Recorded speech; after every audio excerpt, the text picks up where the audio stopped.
knowing satisfaction means, in the case of monk's life, they receive food, and they only have 3 loaves and 1 bowl. So that's all they need.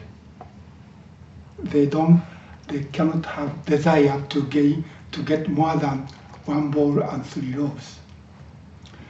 And knowing satisfaction means when we monks receive some food from lay people, whether they receive a lot of food or not so much food, or luxurious, tasty food, or plain food, just receive what is offered and be satisfied. Don't complain. And Gyojakujo means to stay in a quiet place, such as in the forest, mountains, or a monastery. There's not much busy things is going on. And Shojin is diligence, or making diligent effort. To me, this is interesting. I mean, when we work hard, usually we have dissatisfaction. That's why, I don't like this, or I want to get more. That's why we have a certain goal and start to work hard. But if we don't, we have a small desire and knowing satisfaction. What is this energy, motivation to work diligently? To me, this is really a good question, especially for us modern people. This modern, that is what Okumura Roshi said, and I have been talking on Sundays about opening the hand of thought. Okumura Roshi said the basic problem in modern civilization is dissatisfaction. We want to develop, and we set up the goal, and we work hard to reach the goal or to accomplish something that makes us satisfied. So too often our motivation is, I don't like this, or I want to be there. I want to be there or I want to get that thing. Then I become happy. That is, in Buddhist term, that is greed. And I don't like this is anger or hatred. So often our working hard, the motivation of working hard is dissatisfaction, or greed, or hatred, or anger about who we are or where we are. Then we want to go somewhere better, or we want to accomplish something better. That means I want to become a better person. So too often our driving force of working hard or making effort is dissatisfaction. And according to not only Okumura Roshi, but Buddha, that is the way make our life into samsara. We don't find the basic stable foundation of our life, but we are always after something or escaping from something. So our motivation is something negative. But here, if we don't have greed and we know satisfaction, what is this motivation or energy that allow us to work hard? That is a very good question. And Okumura Roshi always said that is our life force, not our figure out to examine what is the motivation or driving force of our life, whether we are being moved by our desires or much deeper energy that came from our life. That is the difference. And here Buddha said, we need to keep our desire small, and we need to know satisfaction. Still, we have to work hard. It's really important to find our energy that allow us to work hard without desire, not or hatred, or anger, or greed. How can we find that energy? It's a kind of a deeper and not defiled energy. Defiled means energy which is not defiled, stained by three poisonous minds. Those three poisonous minds are greed, anger or hatred, and ignorance. So that is a question. Not a question, but a request from Buddha to his disciples. And next four is what we have to work on diligently. And first two is about meditation. First one is not lose mindfulness.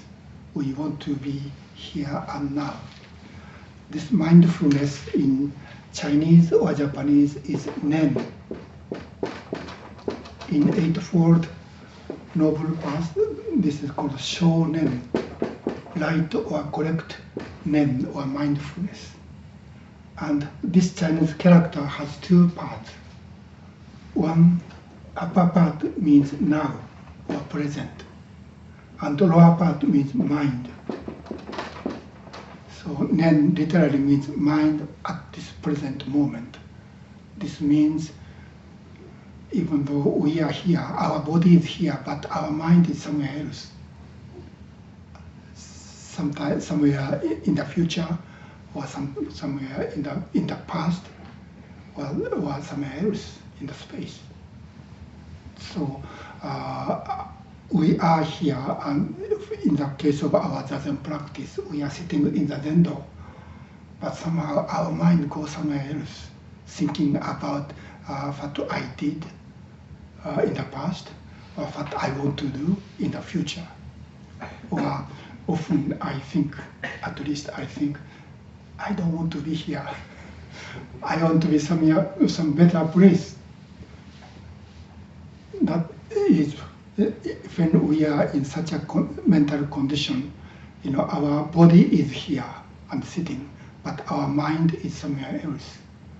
That is not mindfulness. To be mindfulness means to be here and now, both body and mind. When we are sitting or when we are doing something else, we just try to focus on this thing we are doing this moment. That is humone, not losing mindfulness. So our mind, keep our mind here and now. And Zenjo is meditation, Zen is dhyana. And Jo could be a translation of samadhi. Jo means to be stable, being here stably. That means, too often our mind is so much distracted and go here and there. But by sitting in a quiet place and regulate breathing and posture, and let go of whatever thought or feeling or emotion coming and going, we just let go. We try not to do grasp or chase after or escape from what's happening in our mind. That is, in our Zazen practice, that is what meditation means. And this sitting stably and don't caught up in our idea or thought coming and going, we start to see the reality in Okumura Roshi's expression, before being cooked by our thinking. By letting go of thought, we start to see everything we see is go through our process of sensation, perception, formation, and consciousness. So we don't really see each and everything as it is, but we kind of create the picture of those things. And in the process of creating the picture or definition and evaluation, our mind is influenced by our karma. Karma means our past experiences. Depending upon where we are born, how we are educated, and what we experienced, we already have some kind of picture of the world and system of values. So, because each person has different background, so even when we see exactly the same thing, the picture and the evaluation or definition of what this is different. So we see this from my perspective, and you see this as your perspective. If you are young and you don't need reading glass, then this is really meaningless thing. But to me, without this, I cannot read anything. So this is really precious to me. So each person has different value systems. Anyway, so meditation practice allows us to calm down and become free from our fixed way of viewing things. Then we can see things as they are.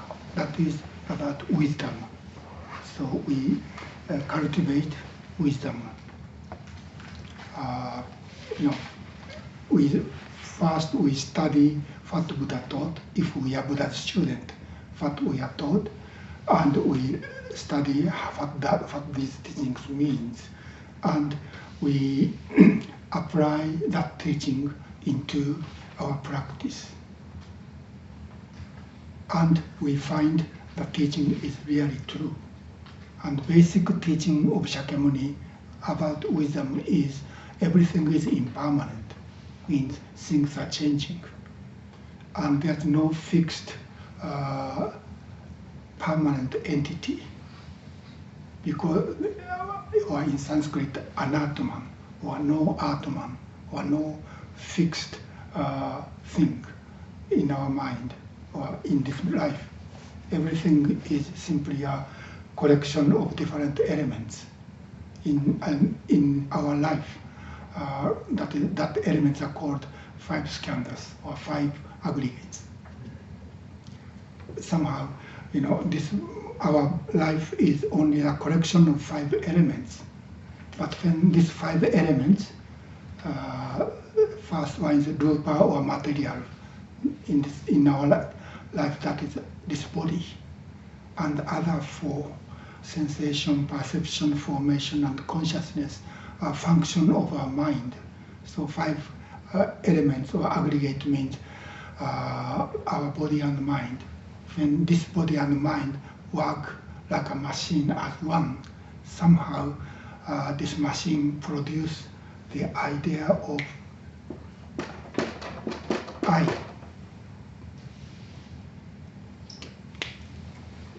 And we think this I is the owner of this body and mind, owner and operator of this body and mind. So these 5 skandhas start to think they belong to this I or self, even though the self is a production of 5 skandhas. And according to Buddha's teaching, that is most fundamental upside down way of viewing things. So by sitting and letting go, we become free from that structure. And we start to see this I doesn't really exist. It's a production of the function of five skandhas. And then final one, keron, or idle discussion. Keron in Sanskrit is prapancha.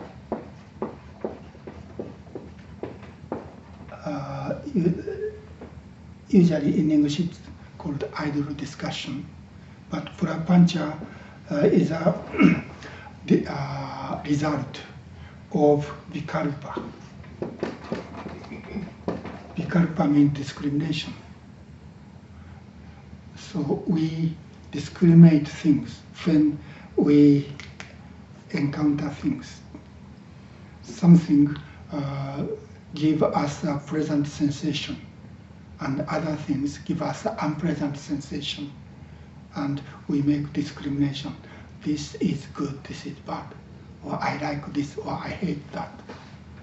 That is the sensation, and by receiving sensation, we, in our mind, we make a definition of what is this and what is that, and we name it, and we evaluate these things, and we create the system of values. And when certain system of value is fixed in our life, we automatically make judgment without really seeing what this is. You know, how can I say, we have a fixed way of viewing things, and without thinking well, or without seeing that things well or carefully, we make judgment. That is often called, what is the word? For example, when about certain people, prejudice. And without really seeing that person, we already make judgment. You know, this is a good person or not good person, or I should get close to this person, or I should avoid, you know, other person. That is how we usually live. But according to Buddhist teaching, that is prapancha, idle discussion based on vikalpa or discrimination. Discrimination is in our mind, and based on each person's discrimination or discriminative way of thinking, we start to discuss with other people. Well, this is basically what Buddha taught to his monks. So this is a teaching to the monks.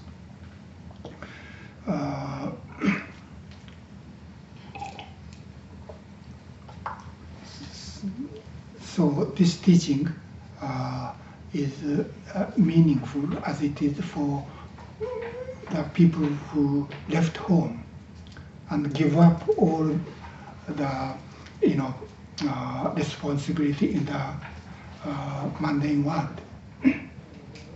But when we make this study and make this teaching meaningful to our own life, because we cannot live like a monk in India, like a Shakyamuni's disciple. Somehow we have to reinterpret this teaching, how this teaching can be meaningful to us who are not monks. I don't call myself as a monk, but I call myself as priest. Monks usually don't have family. But in Japanese Buddhism, more than 99% of Buddhist clergy have family. So, you know, Theravada or Tibetan tradition people don't think Japanese priests, Japanese clergy, Buddhist clergy are monks. And I think that is true. And that's okay with me. Anyway, so how can this teaching be meaningful to us who are not monks? And in Soto Zen tradition, one of the interpretation of this teaching is we consider this 8 aspect of awakening of great beings as the 8 virtues of our zazen. You know, in Soto Zen means Dogen's teaching,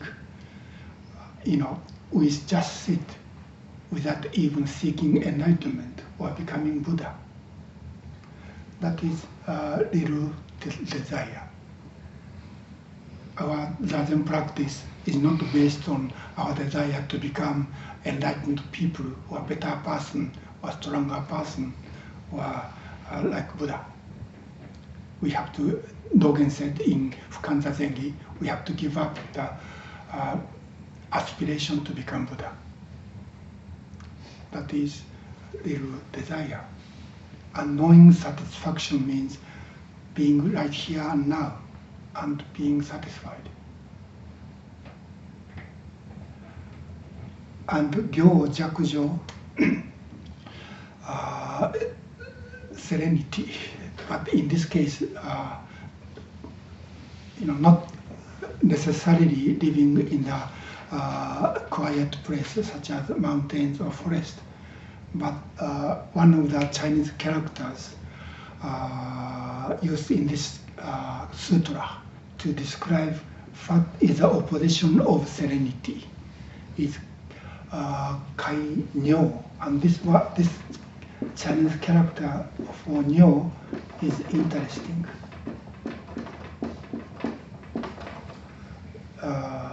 These 2 parts mean flag, mm-hmm. And this part between these 2 flags are marketplace.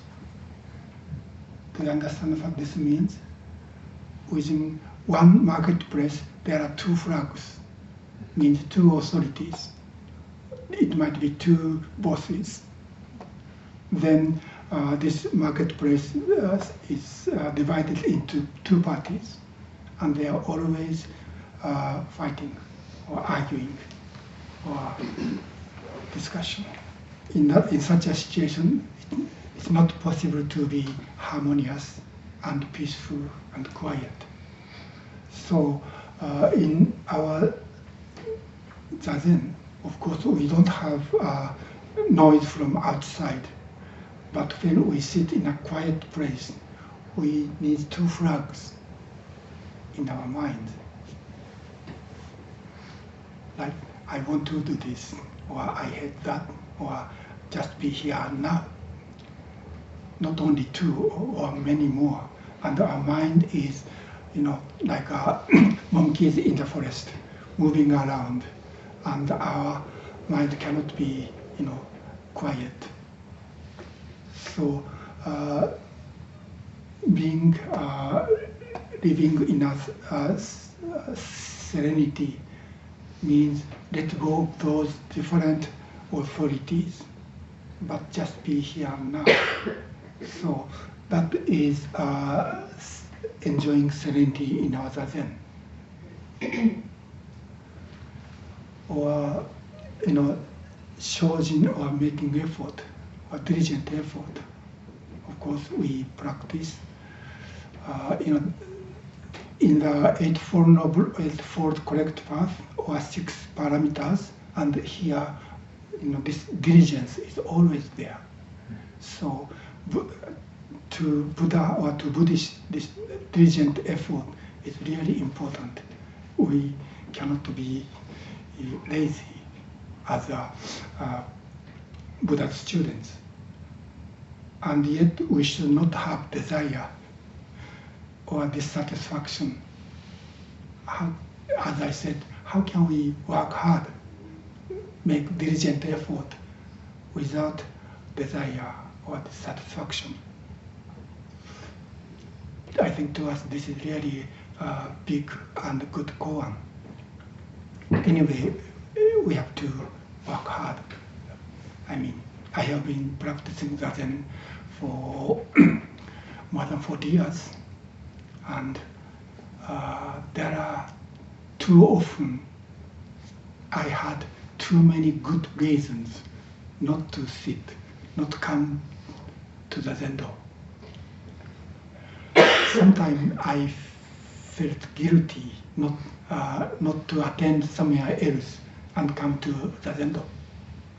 But somehow I couldn't stop, coming to the Zendo and sitting. Probably because of that, some people don't like me. But somehow, to me, that is diligence. But to other people, that might be lazy. So we have to be careful. And of course, mindfulness and meditation is about the Zen, so I don't need to talk about this. And according to Dogen, this sitting, just sitting and letting go of thought, is itself wisdom. Wisdom is not a collection of knowledge or some way of thinking or some function, some ways how our brain works. But in this case, this wisdom means not cling to any biased way of viewing things. So whatever thought or tendency we think, we just let go. And this just letting go is itself wisdom, which sees emptiness of all beings. And basically our Zazen is to refrain from prapancha, or meaningless idle discussion, and just be here and now. To do so, we need to be free from this discriminating mind.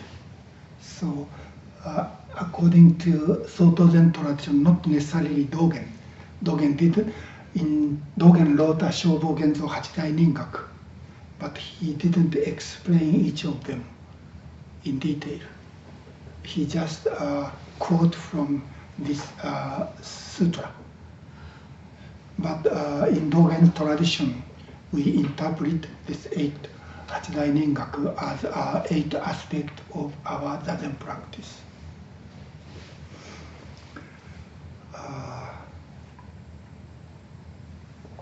Another perspective of understanding these 8 aspects of our practice, I think we can apply this in our daily lives. For example, shoyoku and chisoku, a few or little desire, and knowing satisfaction. This can be a very meaningful kind of contemplation, even when we are walking in the mall. Before I settled down in Bloomington, I lived in San Francisco, and because of my job, I was always traveling. So traveling by airplanes. So sometimes I had to stay in the airport for 1 hour, 2 hours, 3 hours, sometimes half a day. And one thing I did in such a case, I had to stay in the airport, is walking. I like walking. That walking is my exercise. But when I walked everywhere in the airport, I start to walk in the stores. There are many stores today in the airport. It's like a mall. And I try to see each and everything and contemplate about these things. What is the idea that people produce this hat? And what is the idea who are selling this? And what the shoppers think about those things. And I think about those things, and finally I think, do I need this?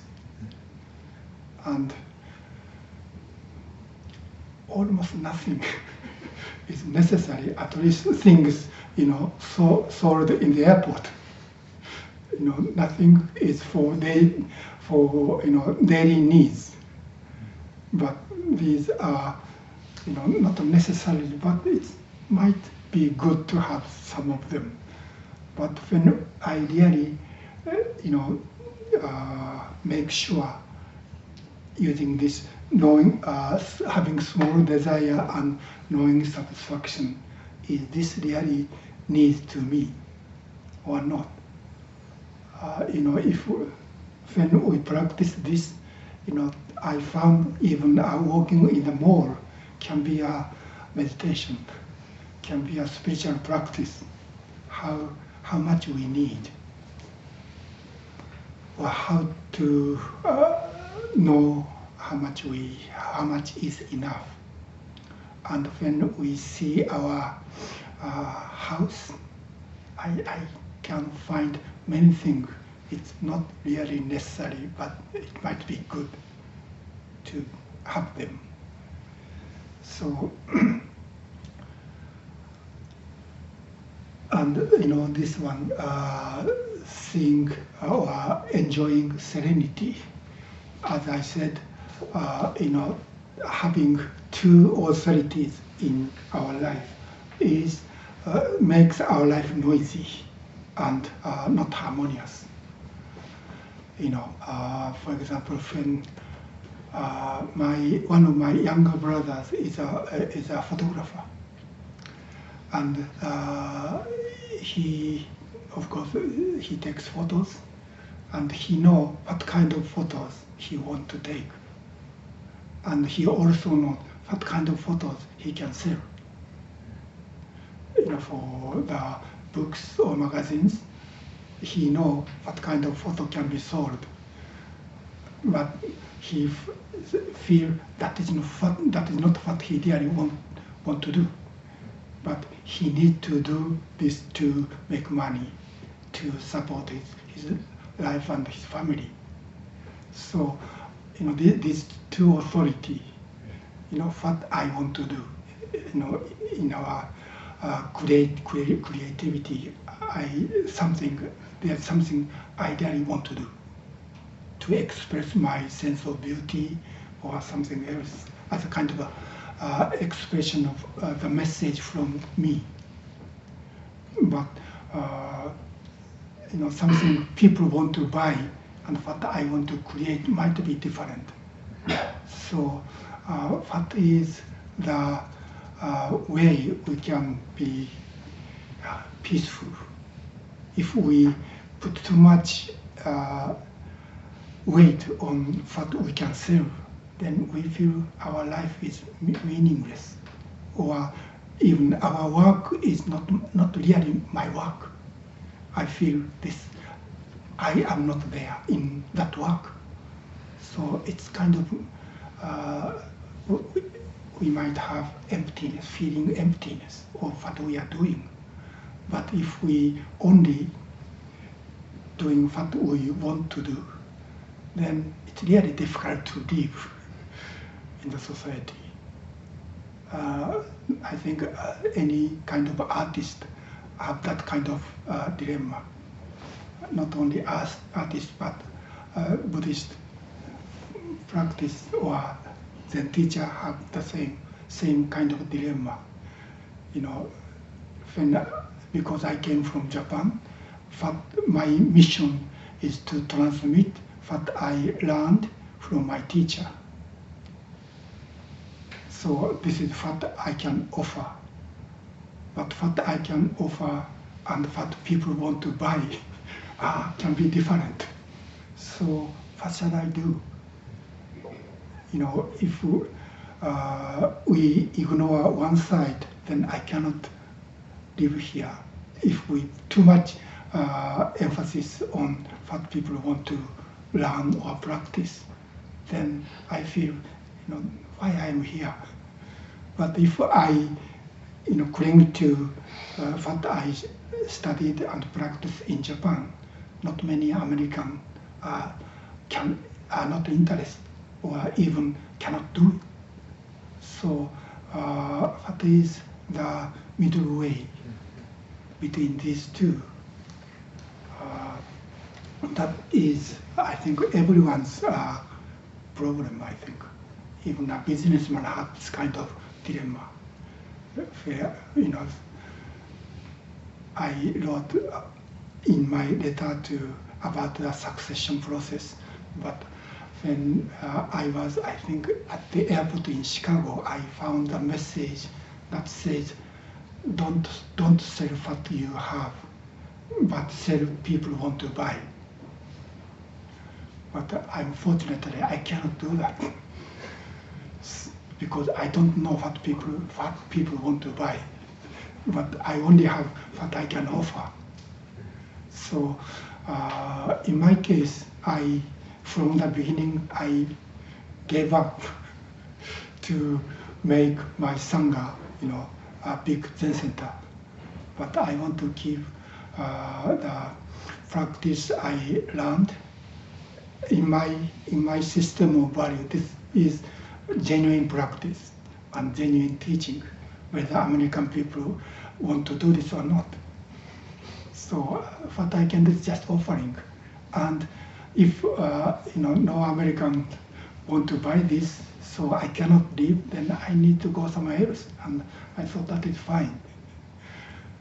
But since I came to this country about 20 years ago, even though I have been offering what I can offer, then somehow people support my activities.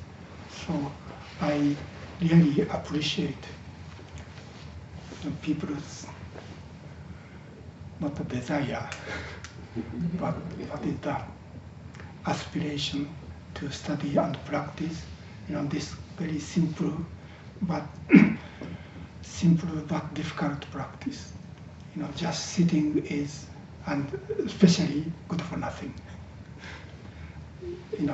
To practice good for nothing is really difficult. Unless we have a little desire and knowing satisfaction, we cannot practice something good for nothing.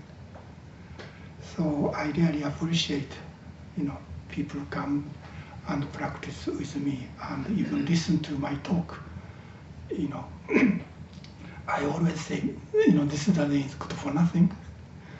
And my English is not so good. So, and yet, you listen patiently. Well, it's already 11, so I think it's time. We need to do the ceremony, so it's time to stop talking. Any question or comment? Please. The word prapancha is similar to a word in Pali called papancha. Papancha. Is it the same? Yes. Okay.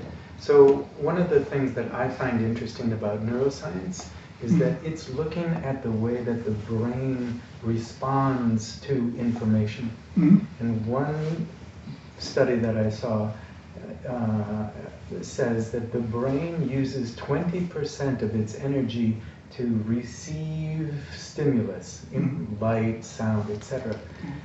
80% of the brain's energy is used to talk to itself about what it's seeing and hearing.